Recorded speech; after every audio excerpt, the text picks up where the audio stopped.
이번 대선에서 젊은 유권자들의 표심은 성별을 기준으로 완전히 엇갈렸습니다.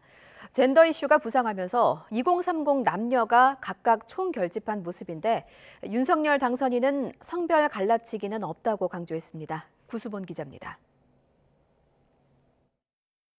방송 3사 출구조사 결과 2030의 성별 표심은 극명하게 엇갈렸습니다. 20대 남성에서는 윤 당선인이, 반대로 20대 여성에서는 이 후보가 60% 가까이 얻을 걸로 예상된 겁니다. 20대만큼은 아니지만 30대도 양상은 비슷했습니다. 30대 남성의 절반 이상이 윤 당선인으로, 반면 30대 여성은 절반 가까이가 이 후보로 쏠릴 걸로 예상됐습니다. 양당이 젠더 갈등을 10분 활용한 결과로 분석됩니다. 선거 과정에서 윤 당선인은 여성가족부 폐지와 무고죄 처벌 강화 등 2대남 맞춤 공약을 선보였고, 반면 이 후보는 구조적 성차별을 인정하며 2대녀 표심을 파고들었습니다. 20대 여성 표심이 상당히 부동층으로 좀 많이 남아 있었던 그런 그 상황이었었거든요, 막판에.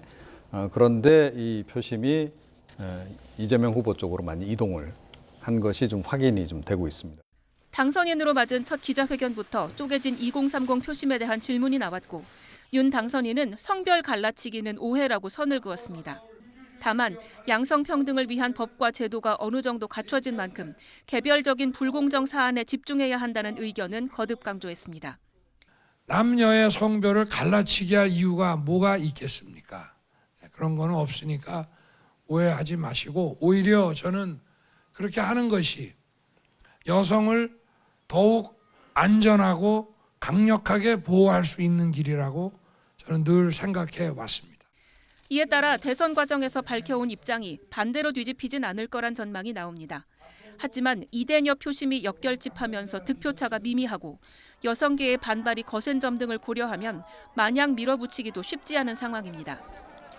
2030의 뚜렷한 성별 표심을 확인한 채 대선이 막을 내리면서 새 정부는 젠더 갈등 해소라는 무거운 과제를 안고 출범하게 됐습니다.